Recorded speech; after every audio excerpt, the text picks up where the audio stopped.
அனைவருக்கும் வணக்கம். தமிழர் ஊடகத்தின் வாயிலாக அர்ஜுன். இன்னைக்கு ஒரு மாற்றத்திற்காக அரசியல் பற்றி பேசாமல் ஒரு திரைப்படத்தை பத்தி பேச போறோம். 10 வருடங்களுக்கு முன்னாடி கிறிஸ்டோபர் நோலன் இயக்கிய இன்டர்ஸ்டெல்லார் அப்படின்ற திரைப்படம் இப்ப திரும்பவும் வெளியிட்டிருக்காங்க. ஐமேக்ஸ் திரையரங்குகளை இந்த திரைப்படம் வெளியிட்டிருக்காங்க. இந்த திரைப்படத்தை நீங்க அனைவரும் போய் ஐமேக்ஸ்ல பார்க்கணும். அந்த திரைப்படத்தை பத்தி நான் விமர்சனம் செய்ய போறதில்ல. இந்த திரைப்படத்தை நான் விமர்சனம் செய்ய போறதில்ல. நான் உங்களுக்கு முன்னாடியே சொல்லியிருக்கேன், எனக்கு பிடித்த திரைப்படங்களை பத்தி நான் பேசணும் அப்படின்னு. அதுல முதல் படமா இன்டர்ஸ்டெல்லாரை எடுத்திருக்கேன், ஏன்னா இப்ப வெளியாயிருக்கிறதுனால. அப்ப இந்த திரைப்படத்துல கிறிஸ்டோபர் நோலனுக்கு ஒரு பேட்டர்ன் இருக்கு. நம்ம மத்ததுக்கெல்லாம் பேட்டர்ன் பாக்குறப்ப கிறிஸ்டோபர் நோலன் அவர்களோட திரைப்படங்களில் ஒரு பேட்டர்ன் இருக்கு. அந்த பேட்டர்ன் என்ன அப்படின்றதையும் இந்த காணொலியில் நம்ம பார்க்க போறோம். வாங்க காணொலிக்குள்ளார போவோம்.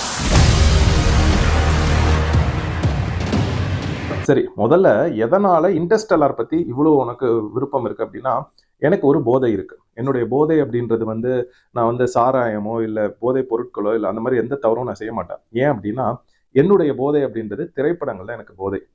இதை எப்படி சொல்லணும் அப்படின்னா, கிறிஸ்டோபர் நோலன் அவர்களோட திரைப்படங்கள் எனக்கு இல்ல ஏதாச்சும் ஒரு திரைப்படம் ரொம்ப பிடிச்சிருச்சுன்னா அந்த திரைப்படத்தை அடிக்கடி திரும்ப திரும்ப பார்ப்பேன். அடிக்ஷன் என்ன, ஒரு விஷயத்தை திரும்ப திரும்ப செய்யறது அப்படின்னா அந்த மாதிரி இது எனக்கு ஒரு அடிக்ஷன் அப்படின்னு நான் சொல்லுவேன். அப்ப அந்த படங்களை பார்த்துட்டு அதை பகுப்பாய்வு பண்ணுவேன். இது எப்படி எடுத்திருக்காங்க அப்படின்னு. மிக முக்கியமா எனக்கு தொழில்நுட்ப ரீதியா படத்தை பத்தி எதுவுமே தெரியாது. ஷார்ட் எப்படி வைக்கிறது, இல்ல ஒரு ஏதாச்சும் ஒரு ஷார்ட் பேர் சொன்னா கூட எனக்கு சரியா புரிஞ்சுக்க முடியாது. ஆனா அதே சமயம் ஒரு திரைப்படம் எப்படி எடுக்கப்பட்டு இருக்கின்றது, என்னென்னலாம் அதுக்கு பின்னாடி நடக்குது, அந்த மாதிரி சின்ன சின்ன விஷயங்கள் நானா தேடி படிச்சுக்கிட்டு இருக்கிறதுலாம் உண்டு. மிக முக்கியமா ஒரு திரைப்படம் எடுக்கிறாங்கன்னா அந்த திரைப்படம் ஏன் வெற்றி பெற்றுச்சு, அந்த திரைப்படத்துல என்ன இருக்கு அப்படின்னு நான் உட்காந்து பார்த்துக்கிட்டு இருப்பேன். அந்த மாதிரி எனக்கு கிறிஸ்டோபர் நோலனோட திரைப்படங்கள் ரொம்ப பிடிக்கும். அதை வச்சுதான் நான் இன்டர்ஸ்டெல்லாரை பார்த்தேன். இப்போ 2014 இந்த படம் வந்துச்சு. 2014 இந்த படத்தை நான் பார்த்தேன். அப்ப எனக்கு இந்த படத்தை பிடிச்சிருந்துச்சு தவிர புரிஞ்சுக்க முடியல. காட்சி அமைப்புகள் நல்லா இருந்துச்சு, பின்னணி இசை நல்லா இருந்துச்சு. ஆனா இந்த படத்தை என்னால புரிஞ்சுக்க முடியல. அதுக்கப்புறம் என்ன ஆச்சுன்னா, ஒரு காலகட்டத்தில் நான் நல்ல திரைப்படங்களை விரும்பி கிறிஸ்டோபர் நோலனோட படங்களை திரும்ப திரும்ப பார்க்க ஆரம்பிச்சேன். இன்டர்ஸ்டெல்லாரையும் திரும்ப திரும்ப பார்க்க ஆரம்பிச்சேன். நிறைய வாட்டி பார்த்துட்டேன். அப்புறம் அமெரிக்காலையும் ஐமேக்ஸ்ல வெளியிட்டு இருந்தாங்க. நான் உடனே என்ன பண்ணேன், எங்க வீட்டில் கேட்டேன், நம்ம ஒரு திரைப்படத்துக்கு போவோமா அப்படின்னு கேட்டேன். சரி போகலாம் அப்படின்னு கேட்டுட்டு அவங்க எந்த படம் அப்படின்னாங்க. நான் சொன்னேன் இன்டர்ஸ்டெல்லார் தான் அப்படின்னு. இது போன வாரம் தானே நீ வீட்டில் உட்காந்து பார்த்துக்கிட்டு இருந்தீங்களா அப்படின்னாங்க. ஆமா, அது போன வாரம். நம்ம இந்த வாரம் ஐமேக்ஸ் தியேட்டருக்கு போவோம் அப்படின்ட்டு ஐமேக்ஸ்க்கு கூட்டிட்டு போனேன். நானும் அவங்களும் மட்டும் போய் படம் பார்த்துக்கிட்டு இருந்தப்ப அந்த படத்தோட காட்சி அமைப்பு எப்படி இருக்குன்னு நான் உங்களுக்கு சொல்லுவேன். அதாவது திரைப்படம் அப்படின்றது விஷுவல் மீடியா. முதல்ல நம்ம பார்த்தோன்னே அந்த திரைப்படத்துல நம்மளுக்கு முதல்ல பிடிக்கிறது அப்படின்றது அந்த ஒளிவாங்கி மூலமா, கேமரா மூலமா எடுக்கிற அந்த கண்களால நம்ம அதை பார்க்கறது தான். அப்ப அந்த கண்கள், அதாவது டு சி, அந்த அந்த புலன் பார்க்கறப்ப நம்மளுக்கு பிடிச்சிருக்கு, ரொம்ப நல்லா இருக்கு காட்சி அமைப்புகள் அப்படின்னு நம்ம பார்க்கிறோம். அடுத்தது பின்னணி இசை. படத்துக்கு பாடல்களே தேவை கிடையாது, உண்மையை சொல்ல போனா பின்னணி இசை மட்டுமே போதும். அப்ப கண்ணை மூடிட்டு இந்த காதால அந்த பின்னணி இசை கேட்கிறப்ப நம்மளுக்கு பிடிக்கணும். இதை நான் என்ன பண்ணேன், என் மனைவி வீட்டில் சொன்னேன், நீங்க ஒன்று பண்ணுங்க, அந்த காட்சி அமைப்பு ஒன்று வரும். அதாவது இந்த ட்ரோன் இன்டர்ஸ்டெல்லார்ல மேத்யூ மெக்கானகி அவங்க குழந்தைகளும் மகிழுந்துல போயிட்டு இருப்பாங்க. சக்கரம் பழுதாயிடும். அப்போ ஒரு ட்ரோன் ஒன்று மேலே போய் பறந்து போகும். அப்போ அந்த முதல் காட்சியில அந்த மாதிரி வரப்ப நான் உடனே என்ன சொன்னேன், வீட்டில் நீங்க கண்ணை மூடுங்க ஒரு நிமிஷம் அப்படின்னு. கண்ணை மூடினப்ப அந்த பின்னணி இசையை மட்டும் நீங்க கேளுங்க அப்படின்னு சொன்னேன். அந்த காட்சி அமைப்புல அப்படியே ஒரு இன்டென்ஸான, முதல்ல அப்படியே மெதுவாக ஆரம்பிச்சு கொஞ்சம் அப்படியே வேகமா ஒரு இசை, பின்னணி இசை வரும். நல்லா இருக்கா, இப்ப காதை நீங்க மூடிங்க, காதை மூடிட்டு கண்ணால அந்த காட்சி அமைப்புகளை பாருங்க அப்படின்னு நான் சொன்னேன். அதை அவங்க பார்த்தாங்க. அதை பார்த்தப்ப நான் கேட்டேன், இப்ப அதாவது கண்ணையும் திறந்துருங்க, காதையும் திறந்துட்டு இப்ப பாருங்க அப்படின்னு. அப்ப சொன்னேன், அதாவது பின்னணி இசையும் காட்சி அமைப்புகளும் நம்மளுக்கு பிடிச்சிருக்கா. இப்போ ஒருவேளை பார்வையற்றவர்கள் படத்தை பார்க்கறாங்கன்னா பின்னணி இசை, பேச்சு, அதை வச்சு படத்தை ரசிப்பாங்க. இப்ப காது கேட்கலன்னா, பார்வை மட்டும் இருக்குன்னா அதை வச்சு ரசிப்பாங்க. ஆனா ரெண்டும் நம்மளுக்கு இருக்கிறப்ப நம்ம எவ்வளவு தூரம் ஒரு திரைப்படத்தை ரசிக்க முடியும் அப்படின்னு பாருங்கன்னு சொன்னேன். அவங்களும் அதை பார்த்தாங்க. அவங்களுக்கு ரொம்ப வித்தியாசமா இருந்துச்சு நான் இதெல்லாம் சொல்றது அப்படின்றது. என் மனைவிக்கே அது ரொம்ப வித்தியாசமா இருந்துச்சு நான் சொன்னது. இப்போ இந்த திரைப்படத்தோட கதை என்ன அப்படின்னு பார்த்தீங்கன்னா, ரொம்ப சுலபமான ஒரு கதை. அதாவது அப்பா தன் மகள் கிட்ட நான் திரும்ப வந்துடுவேன்னு சொல்லிட்டு இந்த மக்களை காப்பாத்துறதுக்காக ஒரு யூனிவர்சல்ல ஒரு பிளாக் ஹோல் ஒன்று இருக்கும், கர்கான்சுவா அப்படின்ற ஒரு பிளாக் ஹோல், அது கிட்ட போவாங்க. அங்க என்னென்ன கோள்கள்லாம் மனிதர்கள் வாழ தகுதியான கோள்கள் அப்படின்னு அவங்க ஆராய்ச்சி செஞ்சு அங்க போகணும் அப்படின்றது தான். போயிட்டு நான் திரும்ப வந்துடும் அப்படின்னு சொல்லிட்டு போவாங்க. இதுதான் கதை. இப்ப இந்த கதையில கிராவிட்டி வரும், டைம் டிராவல் மாதிரி வரும், அதே மாதிரி பிளாக் ஹோல், வோர்ம் ஹோல், என்னென்னமோ எல்லாம் வரும் இல்லையா, டைமென்ஷன்ஸ் எல்லாமே வரும். ஆனா படத்தோட அடிப்படை அப்படின்னு என்னன்னு பாத்தீங்கன்னா, அப்பாவுக்கும் மகளுக்கும் உண்டான பாசம். அதை ஒட்டி தான் இது எல்லாமே திரைக்கதையில கொண்டு வந்திருப்பாங்க. அப்ப இந்த முதல் காட்சியில ஒரு இந்த ட்ரோன் துரத்திட்டு போறாங்க. அப்பா, மகன் 3 பேரும் போயிட்டு அப்பா அந்த ட்ரோனை எடுத்து பசங்கிட்ட காமிப்பாங்க, இதெல்லாம் எப்படி இருக்கு, வேலை செய்யுதுன்னு பாருங்க அப்படின்ட்டு. அந்த மகளுக்கு ரொம்ப ஆர்வம், அப்பா இதெல்லாம் பண்றது அப்படின்றது. மகளும் அப்பா மாதிரியே நிறைய படிக்கணும் அப்படின்னு விருப்பப்படுவாங்க. அதுக்கப்புறம் அப்பா வந்து விட்டுட்டு போறாங்க. இப்போ இந்த முதல் காட்சியில நீங்க பாத்தீங்க அப்படின்னா அந்த காட்சியோட இன்டென்சிட்டி அப்படின்றது பின்னணி இசை மூலமா தான் நிறைய வரும். இதுல நம்ம ஹேண்ட் ஜிம்மர் அவங்களோட பின்னணி இசையை பத்தி நான் உங்களுக்கு சொல்லணும்னு இல்லை. ஒருவேளை நீங்க பார்க்கலன்னா ஹேண்ட் ஜிம்மர் லைவ் அப்படின்னு நீங்க போட்டு அவரோட காணொலிகள் வரும். அதுல நிறைய வந்து பின்னணி இசை தான் ஒவ்வொரு படத்துக்கும் அவர் இசையமைச்சது. Dune, the Lion King, Interstellar, Inception, Dark Knight, இந்த மாதிரி கிறிஸ்டோபர் நோலன் படங்கள் இது எல்லாத்துலயும் நீங்க பாத்தீங்க அப்படின்னா ஹேண்ட் ஜிம்மரோட பின்னணி இசை எவ்வளவு நல்லா வந்திருக்கும் உங்களுக்கு புரியும். சரி, இப்போ இந்த கிறிஸ்டோபர் நோலனோட படங்கள்ல ஒரு பேட்டர்ன் ஒன்று இருக்குன்னு நான் சொன்னேன். அது என்ன தெரியுமா அந்த பேட்டர்ன் அப்படின்றது? இன்டென்சிட்டி அப்படின்றது அந்த பேட்டர்ன். அதாவது ஒரு காட்சி அமைப்பு ஆரம்பிக்கிறப்ப ஒரு இடத்துல இருக்கும். அதாவது மெதுவா அந்த நம்மளோட இதய துடிப்பு வந்து எப்படி மெதுவா துடிக்க ஆரம்பிச்சு அப்படியே வேகமா போகுதோ அந்த மாதிரி ஒவ்வொரு காட்சி அமைப்புலையும் ஒரு இன்டென்சிட்டி இருக்கும். அதுதான் கிறிஸ்டோபர் நோலன் படங்கள்ல பேட்டர்ன். நீங்க நிறைய படங்கள் கிறிஸ்டோபர் நோலன் படங்களை திரும்ப திரும்ப திரும்ப பாக்குறப்ப நான் பார்த்தேன் உட்காந்து ஒரு இந்த டிசம்பர் மாசம் விடுமுறை எடுத்துட்டு இதெல்லாம் பண்ணிக்கிட்டு இருக்கேன். அப்ப அதுல வந்து நான் கண்டுபிடிச்சது என்னன்னா பேட்டர்ன். அப்ப இந்த படத்துல அது மாதிரி 2-3 இடங்கள்ல அந்த மாதிரி பேட்டர்ன் வரும். ஆனா கிறிஸ்டோபர் நோலன் படங்கள்ல நான் இந்த பேட்டர்னை கண்டுபிடிக்கிறதுக்கு முன்னாடி இந்தியாவில் இருக்கிற ஒரு இயக்குனர் படத்தை பார்த்து தான் இந்த பேட்டர்னை பத்தி நான் சிந்திச்சேன். இந்த இன்டென்சிவ் பேட்டர்ன் அப்படின்றது இது என்ன அப்படின்னா, ஐயா ராஜமௌலி காரு அவங்க எடுத்த பாகுபலி படத்துல வரும். பாகுபலி படத்துல அந்த பாகுபலி முதல் பாகத்துல வந்து அந்த படம் வந்து இன்டர்வல், அதாவது இடைவேளைக்கு முன்னாடி காட்சி நீங்க பாத்தீங்கன்னா சிலை காட்சி வரும். அந்த சிலை காட்சி நீங்க நுட்பமா பாத்தீங்கன்னா ஆரம்பிக்கிறப்ப எல்லாம் மெதுவா இசை அந்த இதெல்லாம் வாத்தியங்கள்லாம் இருக்கும். மெதுவா நடனம் ஆடுவாங்க. அவங்க எல்லாம் அப்படியே ஒரு மாதிரி அமைதியா ஒரு கோவத்துல இருந்துகிட்டே இருப்பாங்க. அந்த சிலை காட்சி வரும். சிலையை வந்து பாகுபலி தூக்கி நிறுத்துவார். அந்த சிலை காட்சியை பாகுபலி தூக்கி நிறுத்தின உடனே இன்டென்சிட்டி அதிகமாயிடும். அப்படியே மூர்க்கமா எல்லாரும் கண்ணை இது பண்ணிட்டு ஆடுவாங்க. இசை அப்படியே இதெல்லாம் அதிகமாகும். அப்ப இந்த இன்டென்சிட்டி அங்க பில்ட் ஆகும். அதே மாதிரி பாகுபலி முதல் பாகம் முடிகிற இடத்துல 2வது பாகத்துக்கான அவர் சொல்லுவார் யாரு பாகுபலின்றப்ப அப்படியே வேக வேக வேக வேகமா இசைகள் வரும். 2வது பாகுபலியை பார்த்தீங்கன்னா அதுலயுமே இடைவேளைக்கு முன்னாடி காட்சியில அவர் பதவி ஏற்கிறப்ப மெதுவா வர காட்சி வந்து இன்டென்சிட்டி அதிகமாகும். அப்ப இதை பாகுபலியில தான் நான் முதல்ல பார்த்தேன். நான் கிறிஸ்டோபர் நோலன் படங்கள் பார்த்தாலும் எனக்கு அது முதல்ல புலப்படலை. அதுக்கப்புறம் இதை பத்தி சிந்திச்சுட்டு இருந்தேன். ஏன் இந்த மாதிரி காட்சி அமைப்பு வச்சிருக்காங்க அப்படின்றப்ப கிறிஸ்டோபர் நோலன் படங்களை திரும்ப திரும்ப பார்த்தேன்ல, அப்ப கண்டுபிடிச்சேன் இந்த மாதிரி பேட்டர்ன்ஸ் வந்து இவரோட படங்கள் எல்லா படங்களும் இருக்கு அப்படின்னு. இன்டர்ஸ்டெல்லார்லயே 3 இடங்கள்ல வரும். முதல்ல வந்து அவங்க ட்ரோனை போய் அப்பா பசங்கலாம் தரத்தி பிடிக்கிறது. அதுல வந்து கொஞ்சம் இன்டென்சிட்டி கம்மியா தான் இருக்கும். ஆனா எனக்கு தெரிஞ்ச காட்சி அமைப்புகள்ல மிக அதிகமான இன்டென்சிட்டி இருக்கிற ஒரு காட்சி என்ன, இப்ப மேத்யூ மெக்கானஹே, ஆன் ஹாத்தவே, அப்புறம் அந்த வெஸ் பென்ட்லி அப்படின்றவங்க 3 பேர் மில்லர்ஸ் பிளானட் போவாங்க.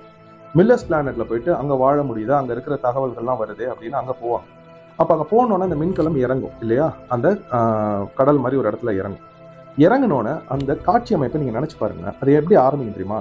ஒரு கிளாக் டிக் ஆகிற மாதிரி, அதாவது ஒரு முள் கடிகாரம் வந்து வினாடி நொடிகள் வந்து எப்படி சத்தம் வருதோ அந்த மாதிரி ஆரம்பிக்கும். டிக் டிக் அப்படின்னு. இப்ப மேத்யூ மெக்கானஹே களத்துக்குள்ளார இருப்பாரு. ஆன் ஹாத்தவேவும் அவங்க அந்த வெஸ்ட் பென்ட்லி இறங்கி போயிட்டு அங்க எங்க தகவல் இருக்கு, அந்த பீக்கன் ஒன்று இருக்கு, அதுல எந்த தகவல் வரதை எடுக்க போவாங்க. அப்ப ஆன் ஹாத்தவே வந்து நேரா பார்ப்பாங்க. நேரா பார்த்தப்ப அப்படியே மலைகள் மாதிரி இருக்கும். இது மலை அப்படின்னு.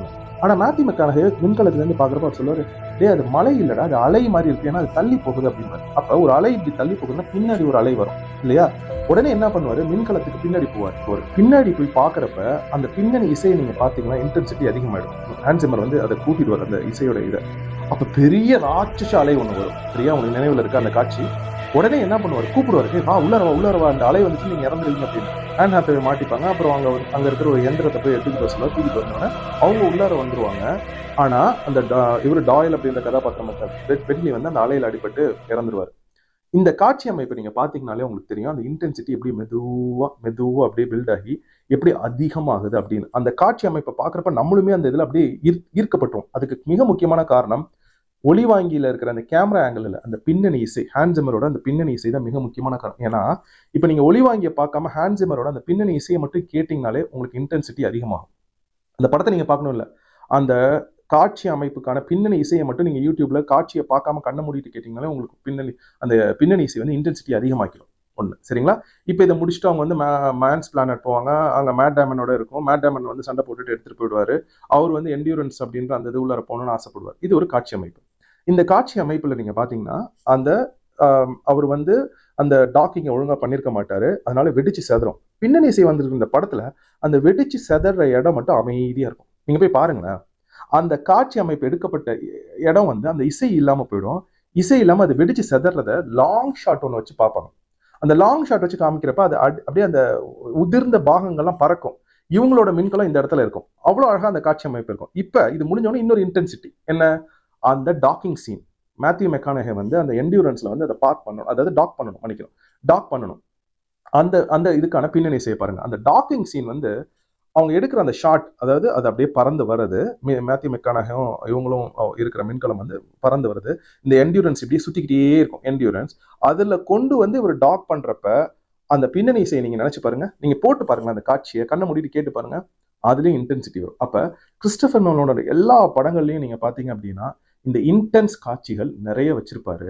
மிக முக்கியமா அதுக்கு தேவை பின்னணி இசை. இப்ப இந்த டாக்கிங் சீனை பத்தி பேசுறேன்ல, இந்த டாக்கிங் சீனை பத்தி நான் பாக்குறப்பலாம் எனக்கு 2 பேர், தமிழ்நாட்டை சேர்ந்த 2 பேரை நான் எப்பயுமே மனதுக்கு வந்துருவாங்க. அதுல ஒண்ணு பெரும் மதிப்பிற்கும் மரியாதைக்கும் உரிய ஐயா இளையராஜா அவர்கள், இன்னொன்னு நம்ம அண்ணன் ஏஆர் ரஹ்மான் அவர்கள். என்ன எதுக்காக இவங்க 2 பேரையும் நான் நினைச்சு பார்க்கறேன்னா, இந்த டாக்கிங் சீனை வந்து இவங்க 2 பேர்கிட்டையும் கிறிஸ்டோபர் நோலன் சொல்றார், ஐயா ராஜா ஐயா இப்படி இந்த இதை காட்சி அமைப்பு இதை வந்து நம்ம எடுக்கணும் அப்படின்றப்ப ராஜா ஐயாவுக்கு எப்படி இந்த இசை வரும் சரியா? இப்ப ஏஆர் ரஹ்மான் அவங்க கிட்ட போய் சொல்றாங்க, ஏஆர் ரஹ்மான் அண்ணனுக்கு எப்படி இந்த இசை அமைப்பு வரும் அப்படின்னு நான் நினைச்சு பார்ப்பேன். ஏன்லாம் எனக்கு தெரியாது, இது இது ஏன்னு எனக்கு தெரியாதுன்னு இல்லை, எனக்கு தெரியும், நான் அதை சொல்றேன். என்ன அப்படின்னா, எனக்கு இந்த இன்டர்ஸ்டெல்லார் படத்தின் மேல இன்னும் வந்து ஒரு பற்று வந்தது வந்து திருமூலரோட திருமந்திரத்தை பத்தி படிக்க ஆரம்பிச்சதுக்கு அப்புறம் தான். ஏன் அப்படின்னா, தமிழர்கள் வந்து பிரபஞ்சத்தை பத்தி, இந்த அண்ட சராசரத்தை பத்தி பேசினாங்க. நீங்க திருமூலரோட திருமந்திரம் படிக்க ஆரம்பிச்சீங்கனாலே உங்களுக்கு வந்து இந்த இந்த ஸ்பேஸ் பத்தின ஆர்வம் வந்து அதிகமாயிடும். சின்ன வயசுல எனக்கு அவ்வளவு கிடையாது. சின்ன வயசுல நான் சில விஷயங்கள்லாம் எனக்கு புரியல. ஆனா இப்ப நான் உட்காந்து திருமூலரோட திருமந்திரம் எங்க ஐயா ஒருத்தவங்க சொல்லி தராங்க தமிழ்நாட்டில். அவங்க சொல்லி தரப்பல நாங்களும் அவங்களும் இதை பத்தி தான் பேசிப்போம். இந்த பிரபஞ்சத்தை பத்தி, கருந்துளையை பத்தி, இந்த பிளாக் ஹோல், கிரீன் ஹோல், இதெல்லாம் நிறைய பேசுவோம் நாங்க. அப்போ வந்து அவங்க சொல்றப்ப எனக்கு இன்டர்ஸ்டெல்லார் படம் இன்னும் ரொம்ப பிடிக்க ஆரம்பிச்சிச்சு. அப்ப எனக்கு என்னன்னா, தமிழர் மரபணுவுல வந்த 2 பேர், ஒன்னு ஐயா இளையராஜா, இன்னொன்னு அண்ணன் ஏஆர் ரஹ்மான். இவங்க 2 பேரும் இந்த படத்துக்கு இசையமைச்சாங்கன்னா எப்படி இருக்கும் அப்படின்னு என் மனதுல ஒரு எண்ணம் ஓடிக்கிட்டே இருக்கும். 2 பேருமே நல்லா பண்ணிடுவாங்க. ஹான்ஸ் சிம்மரோட நல்லா பண்ணுவாங்க. மிக முக்கியமா ஹான்ஸ் சிம்மரோட இளையராஜா ஐயாவை பார்த்தீங்கன்னு வச்சுங்களேன், ஹான்ஸ் சிம்மர் வந்து எல்லாத்துக்கும் இசையமைப்பார். ஹான்ஸ் சிம்மர் இசையமைச்ச எல்லா படங்களையும் ஐயா இளையராஜாவையும் பண்ண முடியும். ஆனா ஹான்ஸ் சிம்மரால தேவரம் திருவாசகத்துக்கு இசையமைக்க முடியாது. அதே மாதிரி தான் ஏஆர் ரஹ்மான் இருக்கு. இந்த குவாஜா மேரி குவாஜான்னு ஒரு பாட்டு ஒன்று இருக்கும். அது ஹிந்தி பாட்டு தான். ஜோதா அக்பர்ல இவங்க அண்ணன் நம்ம அண்ணன் ஏஆர் ரஹ்மான் போட்டிருப்பாங்க. அந்த பாடலை கேட்கிறப்பல எனக்கு அவ்வளோ ஒரு மகிழ்ச்சியா இருக்கும். அந்த பாடல் அவ்வளோ ஒரு நல்ல ஒரு பாடல் அது. அப்ப நான் நினைச்சு பார்ப்பேன், இவங்க 2 பேரும் இந்த படத்துக்கு இசையமைச்சிருந்தாங்கன்னா இந்த பின்னணி இசை எப்படி இருக்கும் அப்படின்னு. ஏன்னா படத்துல பாடல்கள் வந்து தேவை கிடையாது. நான் அதான் சொல்றேன், பெரிய பெரிய நம்ம வந்து பாடல்கள் வைக்கிறோம், நடனம் வைக்கிறோம், அதெல்லாம் சரி ஒத்துக்கிறேன் நான். ஆனா பின்னணி இசை தான் படத்துக்கு அந்த மூச்சு காட்டுற மாதிரி இருக்கிறது பின்னணி இசை தான். அப்ப அந்த பின்னணி இசை இவங்க 2 பேருமே நல்லா பண்றப்ப இந்த படத்துக்கு எப்படி பின்னணி இசை கொடுத்துருப்பாங்க அப்படின்னு எனக்கு வந்து ஒரு மனசுல ஒரு விருப்பம் உண்டு. இந்த படம் முழுக்கவே நீங்க இதெல்லாம் பார்த்துட்டு நீங்க வந்து கடைசியா நீங்க பாத்தீங்கன்னா அந்த அப்பாவும் மகளும் வந்து சேர்ற காட்சி, அதை வந்து எப்படி எடுத்திருக்காங்க அப்படின்றப்ப அதுதான் வந்து வியப்பான ஒரு காட்சியா இருக்கும். இந்த திரைப்படத்தை நீங்க போய் ஐமேக்ஸ்ல பார்க்கணும். ஏன்னா இந்த மாதிரி திரைப்படங்களை நீங்க ஐமேக்ஸ்ல பாக்குறப்ப உங்களுக்கு போதையே தேவைப்படாது. ஐமேக்ஸ்ல நீங்க திரைக்காட்சி ஒரு பெரிய திரையில போட்டு நீங்க இந்த படத்தெல்லாம் பாக்குறப்ப உங்களுக்கு போதையே தேவைப்படாது. மனசு அவ்வளவு மகிழ்ச்சியா இருக்கும். மனசு மகிழ்ச்சியா இருக்கணும் தான் போதையை நாடி மக்கள் போறாங்க இல்லையா? மனசு மகிழ்ச்சியா இருக்கிறதுக்கு திருமூலரோட திருமந்திரம் படிக்கலாம், தேவாரம் திருவாசகம் படிக்கலாம், நல்ல திரைப்படங்கள் பார்க்கலாம். இதெல்லாம் பண்ணாலே ரொம்ப மனசு மகிழ்ச்சியா இருக்கும் நம்மளுக்கு. ஆனா இந்த படத்தை இவங்க எடுத்துட்டாங்களா, ஹொய்டே வேன் ஹைட்டாமா அப்படின்றவர் தான் இந்த படத்தோட ஒளிப்பதிவு, அதாவது கேமராமேன். அவரு அந்த அந்த இந்த திரைப்படத்தை நினைச்சாலே ஷார்ட்ஸ் தான். இந்த ஷார்ட் அப்படின்றப்போ ஒவ்வொரு ஷார்ட்டையும் கிறிஸ்டோபர் நோலன் எப்படி வைக்கிறாரு, அதுக்கு வந்து இந்த ஒளிப்பதிவாளர் எப்படி உதவுறாரு அப்படின்றது. இன்னொன்னு இந்த படத்தை வந்து தொழில்நுட்ப ரீதியா, அதாவது சயின்டிபிக்கா அறிவியல் ரீதியா நீங்க பாத்தீங்கன்னாலும் தார்ப் அப்படின்ற ஒரு நோபல் பரிசு பெற்ற ஒரு விஞ்ஞானியை வச்சு இந்த படத்துல இந்த பிளாக் ஹோல் கிரியேஷன், கருந்துளையெல்லாம் வந்து அவங்க உருவாக்கியிருக்காங்க. அவர் வந்து நோபல் பரிசு 2017 பெறார். ஆனா 2014 இந்த படத்துக்கு அதிகமாக உதவி செஞ்சவர். அவரும் இந்த விஎஃப்எக்ஸ், அதாவது இந்த கிராபிக்ஸ், இந்த இதுக்கெல்லாம் வந்து ஒரு அணி இருக்கு. அவங்களும் இவங்களும் உட்காந்து உருவாக்குறப்ப இந்த நோபல் பரிசு பெற்ற கிப்தான் அப்படின்றவர் சொல்றாரு, அதாவது எனக்கு வந்து கருந்துளை மனதில் எப்படி இருக்கும்னு தெரியும், ஆனா அதை நான் வந்து ஒரு கணினிமயமாக்கப்பட்டு அதை ஒரு புகைப்படமாவோ இல்லை திரைப்படத்துல பார்க்கறதே நான் பார்க்கல. ஆனா நான் வந்து அவங்களுக்கு, அதாவது இந்த விஎஃப்எக்ஸ் டீமுக்கு வந்து நான் இந்த தகவல்கள்லாம் சொன்னப்ப அவங்க அதை உருவாக்குறதுக்கு கொஞ்சம் சிரமப்பட்டாலும் அது வெளியில வந்தப்ப எனக்கே மகிழ்ச்சியா இருந்துச்சு. இந்த விஎஃப்எக்ஸ் டீம் என்ன சொல்றாங்கன்னா, நாங்க வந்து இதெல்லாம் எங்களுக்கு இது புதுசு, ஏன்னா சயின்டிபிக்கா ஒரு இதை உருவாக்கணும், கருதுளையை உருவாக்கணும், அது இப்படிதான் இருக்கணும்னு அவர் சொல்றப்ப எங்களுக்குமே அது ஒரு பெரிய சவாலா இருந்துச்சு. ஆனா அந்த அறிவுசார் தளத்துல இதெல்லாம் எங்களுக்கு ரொம்ப பிடிச்சி நாங்க செஞ்சோம் அப்படின்றாங்க. கர்கான்சுவா அப்படின்ற அந்த படத்துல வரும், கர்கான்சுவான்னு. அதை நீங்க பாத்தீங்கன்னாலே உங்களுக்கு புரியும். அதை பார்த்தாலே அந்த வந்து உங்களுக்கு பிளாக் ஹோல் மாதிரி இருக்கும். இப்ப சமீபத்துல அந்த பிளாக் ஹோல் அப்புறம் ஒரு புகைப்படமா எடுத்துட்டாங்க. உண்மையான பிளாக் ஹோல் எப்படி இருக்கும் ஒரு புகைப்படம் வந்துச்சு. ஓரளவுக்கு இது ரெண்டும் கிட்டக்க ஒன்னா இருந்துச்சு அப்படின்னு அவங்க 2 பேரும், அவங்க எல்லாருக்குமே வந்து ஒரு மகிழ்ச்சியா இருந்துச்சு. சரியானதை தான் மக்களுக்கு காமிச்சிருக்கோம் அப்படின்னு. இந்த திரைப்படத்துல பாத்தீங்கன்னா கிராவிட்டி இருக்கும், ரிலேட்டிவ் டைம் ரிலேஷன் இருக்கும், இது டிராவல் இருக்கும், ஸ்பேஸ் டிராவல், இது எல்லாம் இருந்தாலும் அடிப்படையில் அப்பா மகளுக்கான உறவு தான். இதை வந்து ஹான்சிமர் வந்து சொல்லியிருப்பார் ஒரு இடத்துல. அதாவது இந்த படம் ஆரம்பிக்கிறதுக்கு முன்னாடி ஹான்சிமர் கிட்ட தான் போயிட்டு கிறிஸ்டோபர் நோலன் சொல்லியிருக்காரு, இந்த மாதிரி ஒரு படம் எடுக்கணும் அப்படின்னு. என்ன படம் அப்படின்னா, அப்பா வந்து குழந்தைய விட்டுட்டு போனா நீங்க என்ன மாதிரி இசை இது பண்ணுவீங்க அப்படின்றப்ப ஹான்சிமர் வந்து அந்த இசையை உருவாக்குறாரு. அப்ப அந்த இசையை உருவாக்கணும்னா இந்த படத்தை இவர் கிறிஸ்டோபர் நோலன் வந்து ஆரம்பிக்கிறார். நம்மளுக்கு சில நேரங்களில் மனதில் சோர்வு இதெல்லாம் இருக்கிறப்ப நல்ல இசையை கேட்கணும். அது வந்து எனக்கு நான் இப்போ கற்றுக்கிட்டேன். நிறைய இசைகள் கேட்கறது அப்படின்றது. ஹான்சிமரோட இசையை கேட்பேன், ராஜாயோட இசையை கேட்பேன், அண்ணன் ஏஆர் ரஹ்மானோட இசை. மிக முக்கியமாக நான் பின்னணி இசை தான் எனக்கு ரொம்ப பிடிக்கும்.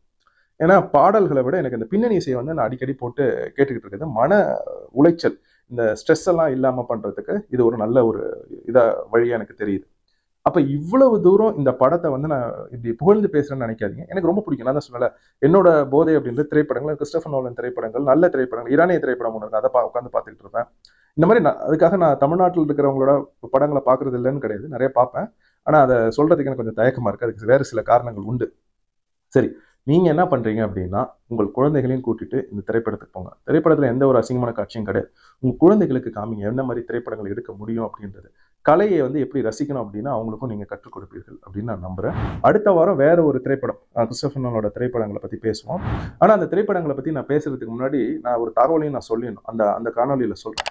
அந்த தகவலை நீங்க கேட்டீங்கன்னா நீங்க என்ன திட்டுவீங்க.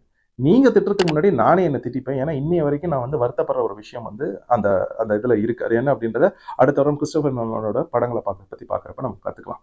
நன்றி.